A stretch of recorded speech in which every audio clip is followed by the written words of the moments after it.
My name is Nathan Pierce. I'm 38 years old, a senior accountant at Wilson & Associates, and until 3 months ago, I was the kind of man who believed in keeping promises. The kind who thought marriage vows actually meant something. The kind who trusted completely, loved unconditionally, and never questioned the woman sleeping beside me every night. I was also the kind of fool who thought he knew his wife. Lauren and I met 7 years ago at a coffee shop in downtown Portland. I was reading financial reports, she was sketching in a notebook, and Eclipse Theory was playing over the speakers. When Midnight Run came on, we both started humming along at the exact same time. We looked up, caught each other's eyes, and started laughing. "You know Eclipse Theory?" she asked, closing her sketchbook. "Know them? I've been to every Portland show for the last 5 years," I replied. Her face lit up like Christmas morning. "Me too. Well, almost every show. I missed the one last spring because of work," she said. That was our beginning. Not love at first sight, but love at first song. We talked for 3 hours about music, about Jackson Reed's guitar solos, about how Eclipse Theory's lyrics captured something raw and honest that most bands couldn't touch. When she agreed to come with me to their next concert, I knew I was falling for her. Our entire relationship was built on shared experiences. Concert after concert, late nights talking about lyrics and melodies, road trips to catch Eclipse Theory in Seattle and San Francisco. She moved in with me after 8 months. We got married 2 years later in a small ceremony with Horizon Line playing as she walked down the aisle. Our honeymoon was in Nashville. Music City, she called it.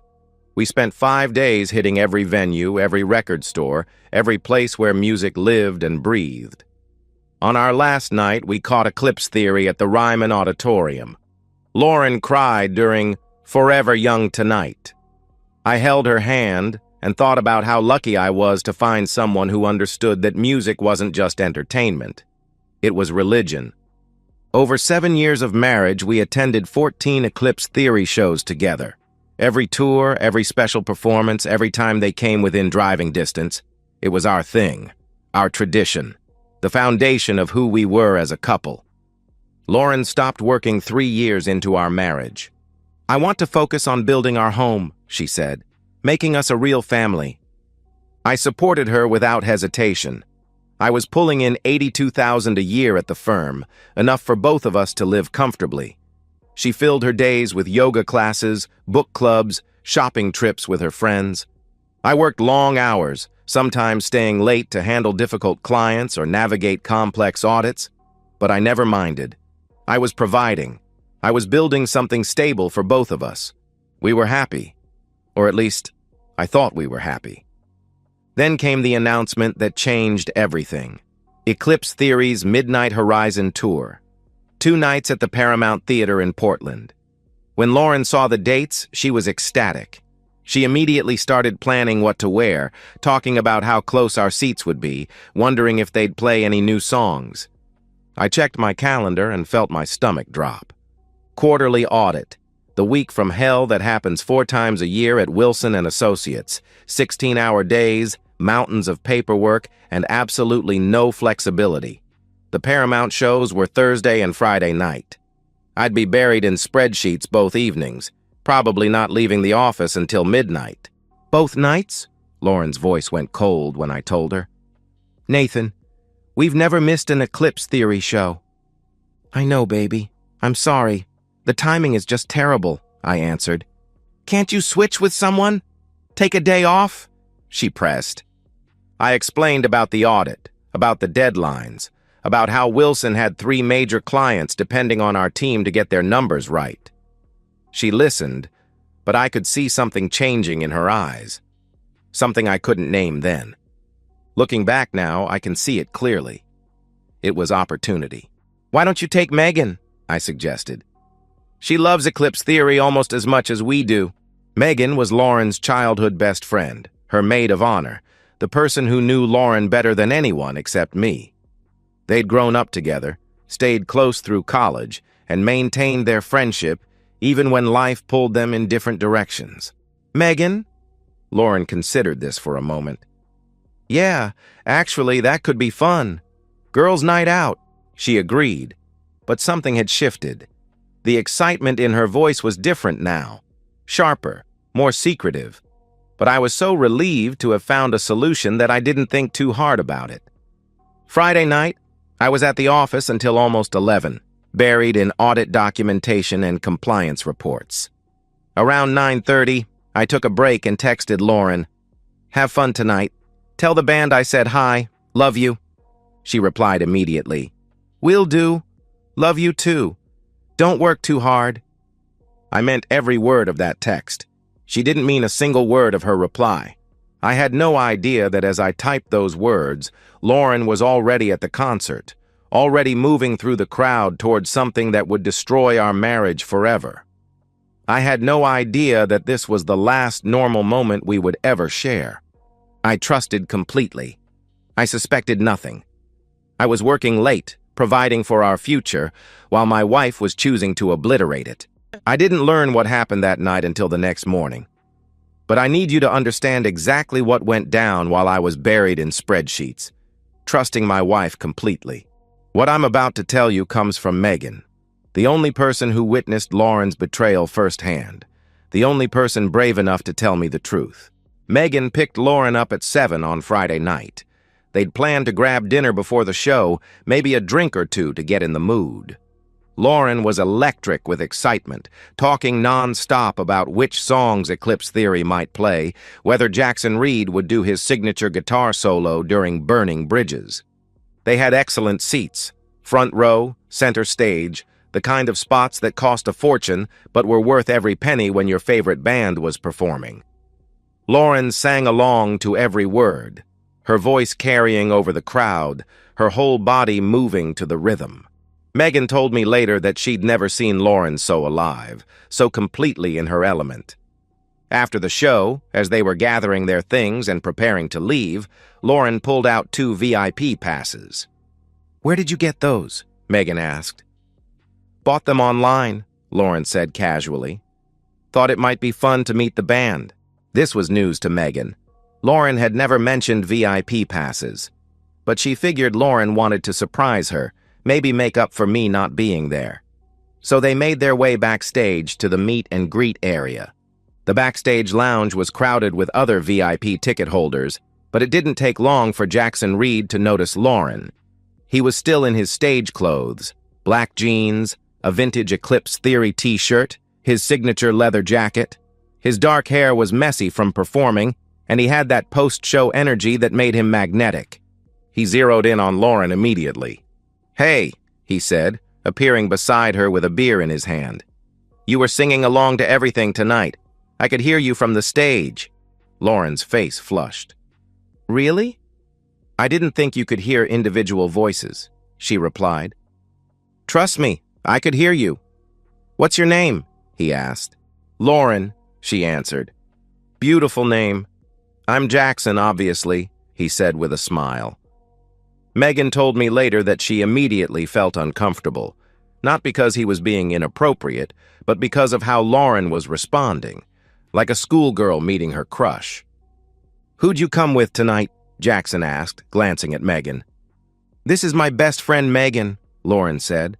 "My husband couldn't make it. Work stuff." Jackson's smile didn't falter when she mentioned me. If anything, it got wider. "His loss," he replied. "More time for us to talk." They talked for over an hour, Jackson asking Lauren about her favorite songs, her favorite albums, how long she'd been a fan. Lauren hanging on his every word, laughing at everything he said, touching his arm when she wanted to emphasize a point. Megan felt like a third wheel, but she stayed close, some instinct telling her that something wasn't right. Around midnight, as the meet and greet was winding down, Jackson leaned in close to Lauren. "Hey, a few of us are hanging out in the green room for drinks. Want to join us?" he offered. Lauren's eyes lit up. "Really?" "Yes, absolutely," she answered immediately. She turned to Megan. "Is that okay? Can you wait for me? It'll probably just be like 30 minutes, she asked. Every instinct Megan had screamed that this was wrong. Lauren was married. She was my wife. But Megan also knew that if she objected, Lauren would probably go anyway and just be angry at her for causing drama. "Okay," Megan said reluctantly, "but don't be too long." "I won't. I promise," Lauren replied. Lauren disappeared through a door marked "Authorized Personnel Only" with Jackson Reed. Megan sat in the emptying backstage area, checking her phone, making small talk with security guards, waiting. 30 minutes passed, then an hour. Megan texted Lauren, "Everything okay? Ready to go?" No response. Another 30 minutes. Still nothing. Finally, around 1:30 in the morning, Megan's concern overrode her politeness. She found a security guard and explained that her friend had gone into the green room and hadn't come back. The guard, probably tired and wanting to go home, agreed to walk her back and check on Lauren. The green room area was a maze of hallways and doors, most of them closed. But as they walked past the dressing rooms, Megan heard familiar laughter. Lauren's laughter. She followed the sound to a door that was slightly ajar. The security guard had continued down the hall, apparently confident that Lauren was fine. Megan approached the door and peered through the gap. What she saw destroyed her faith in her best friend forever. Lauren was pressed against the wall, Jackson Reed's hands tangled in her hair, their mouths locked together in a kiss that was hungry, desperate, completely without reservation. Lauren's hands were pulling at his shirt, trying to get it off. Jackson was pushing against her, his hands roaming places that belonged to me. Megan's first instinct was to look away, to give her friend privacy, to pretend she hadn't seen anything. But something harder, something more loyal to me than to Lauren, made her pull out her phone instead. She recorded. 10 seconds. 20. She moved slightly to get different angles, her hands shaking as she documented my wife's betrayal. She took photos when they shifted positions, when Lauren pulled Jackson's shirt completely off, when he pushed her harder against the wall. She got it all. Then she backed away quietly, her heart pounding, her stomach sick. She texted Lauren, "Not feeling well, heading out, talk to you tomorrow." She didn't wait for a reply. She walked out of the Paramount Theater, drove home, and sat in her car in her driveway for an hour, staring at the videos on her phone. Megan told me later that she didn't sleep that night. She kept thinking about me, working late at the office, completely unaware that my marriage was being destroyed a few miles away. She thought about our 7-year relationship, our wedding, all the Eclipse Theory concerts we'd attended together as a couple. She thought about Lauren, her childhood friend, the person she'd trusted with her deepest secrets, throwing away everything good in her life for one night with a musician who probably wouldn't remember her name by morning. And she made the hardest decision of her life. She chose truth over friendship. She chose me over Lauren. That decision saved me. Saturday morning, 7:30 a.m. I was back at the office, third cup of coffee already burning through my system, drowning in audit reports that needed to be filed by Monday. The quarterly audit doesn't stop for weekends, doesn't care about your personal life, doesn't give you room to breathe until every number is verified and every document is signed. My phone buzzed. Text from Megan. "Can you call me when you get a chance? Need to talk to you about something?" I figured she wanted to tell me about the concert. Maybe share some funny story about Lauren fangirling over meeting the band. I stepped into an empty conference room and dialed her number. "Nathan?" Her voice was tight, strained, like she'd been crying. "Hey, Megan, how was the show? Did Lauren have fun?" I asked. "Nathan, I need to tell you something.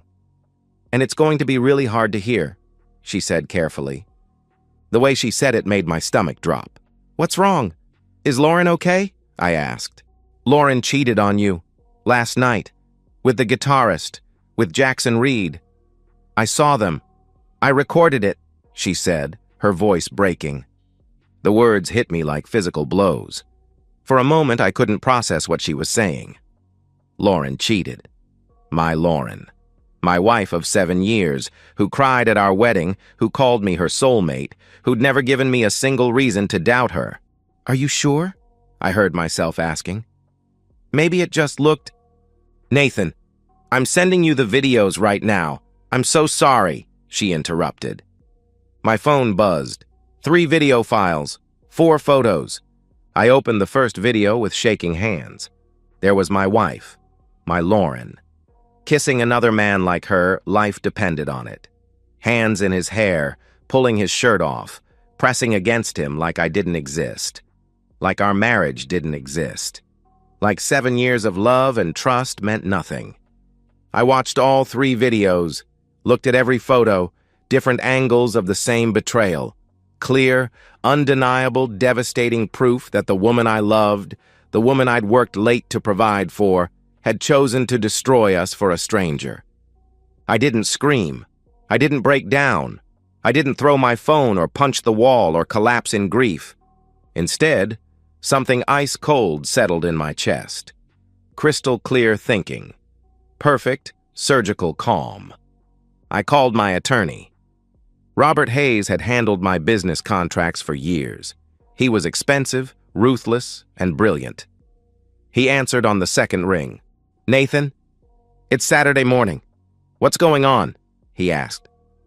"I need to file for divorce. Today. This morning," I said. "Whoa, slow down. What happened?" he replied. "My wife cheated on me. I have video evidence, multiple videos. I need her served with papers as soon as possible," I explained.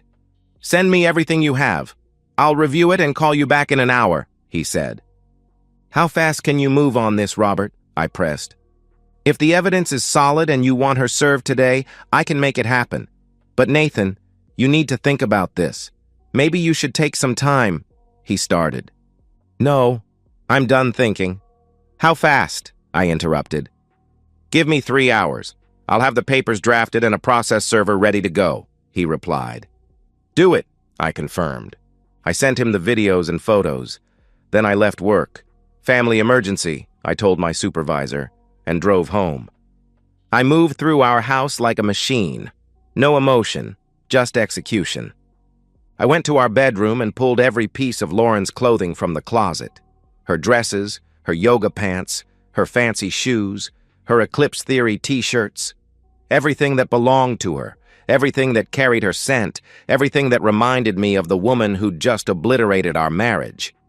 I emptied her dresser drawers, her toiletries from the bathroom, her jewelry from the nightstand, her books from the living room shelves, those stupid Eclipse Theory posters she'd hung in our spare room, the ones that now made me sick to look at. 12 black trash bags, 7 years of shared life reduced to garbage on our front lawn. Then I made the calls that would ensure Lauren had nowhere to run, no one to lie to, no way to control the narrative. First, her parents, Richard and Donna Holland, who'd welcomed me into their family, who'd called me the son they never had, who'd trusted me to take care of their daughter. "Richard, it's Nathan," I said when he answered. "Nathan, how are you? How's our girl?" he replied warmly. "I'm calling to let you know that I'm divorcing Lauren. Today. She cheated on me last night," I said directly. Silence. Then, "What?" "Nathan, that's not possible. Lauren would never," he started. "I'm sending you the videos right now. I wanted you to hear it from me before she shows up at your house with lies," I interrupted. I sent them the same evidence I'd sent to Robert. Richard called me back 10 minutes later. "Oh my God," he whispered. "Oh my God, Nathan, I'm so sorry. I wanted to warn you. She's going to come to you for help. She's going to try to make this my fault somehow. Don't let her," I said. "We won't." "Jesus Christ, what was she thinking?" he asked. "I don't think she was thinking at all," I replied. I called Lauren's sister Jessica in San Francisco, her brother Mike in Denver. I sent them all the evidence, gave them all the same warning. By the time Lauren realized her entire support system knew the truth, it would be too late for damage control. Finally, I sat on our front porch and waited. Robert called at 2:15. "Papers are ready. Process server is en route to your house. Where's Lauren?" he asked. "No idea. Probably still sleeping off her big night," I answered. "Nathan, I have to ask, are you sure about this? Once she's served, there's no going back." Maybe you should consider counseling or—" he began. "Robert, I watched my wife of 7 years hook up with a stranger while I was working to pay our bills. There's nothing to counsel. There's nothing to save. Just destroy her in court," I said coldly. "Understood. The server will be there in 30 minutes, he confirmed. I hung up and looked at our house. The house I'd bought for us. The house where we'd planned to raise children. The house that was supposed to be our forever home. In 6 hours, I'd gone from loving my wife completely to erasing her from my life entirely. I wasn't sad, I wasn't broken, I was just done. Lauren's car pulled into the driveway at 2:45. She looked tired, satisfied, guilty, a woman returning from an adventure. She had no idea that her entire life had already been dismantled in the time it took her to betray me. She was about to find out. I watched from the living room window as Lauren parked in our driveway. She looked exactly like what she was, a woman coming home after cheating on her husband. Her hair was messier than usual, her makeup smudged, her clothes wrinkled. She moved slowly, like someone processing a night of bad decisions. But there was something else in her posture, too. A satisfaction, a secret smile playing at the corners of her mouth. She wasn't coming home ashamed or guilty. She was coming home thinking she'd gotten away with something. She walked to the front door and tried the handle. Locked. She knocked, then called out, "Nathan? Babe? Why is the door locked?" I didn't answer. I just watched. Footsteps behind her on the walkway. The process server, a middle-aged woman in a business suit, carrying a manila envelope. "Lauren Pierce?" the woman asked. Lauren turned, confused. "Yes," she replied. "You've been served," the process server said, handing her the envelope and walking back to her car without another word. I watched my wife's face as she opened the envelope and read the first page. Petition for dissolution of marriage. Grounds. Adultery. The color drained from her face like someone had opened a valve. Her hands started shaking. She read it again, then looked up at the house like she couldn't believe this was real. I opened the living room window. "Your stuff's in the trash bags," I said calmly. "On the lawn. Take them and leave." "Nathan, wait! What is this? What's happening?" she called out desperately. "I saw the videos, Lauren. All of them. Megan sent them to me this morning," I replied. She collapsed, literally fell to her knees on our front porch, the divorce papers scattered around her. "Nathan, please, let me explain," she begged. "Explain what? How you fucked Jackson Reed while I was working late to pay our bills?" I asked coldly. It wasn't like that," she stammered. "Really? Because it looked exactly like that," I shot back. I could see her mind racing, trying to find an angle, a way to make this my fault or minimize what she'd done. "Nathan, it was a mistake. I was drunk, and he was—" she started. "He was your favorite guitarist from your favorite band, and you couldn't control yourself," I finished. "Please, can we just talk about this?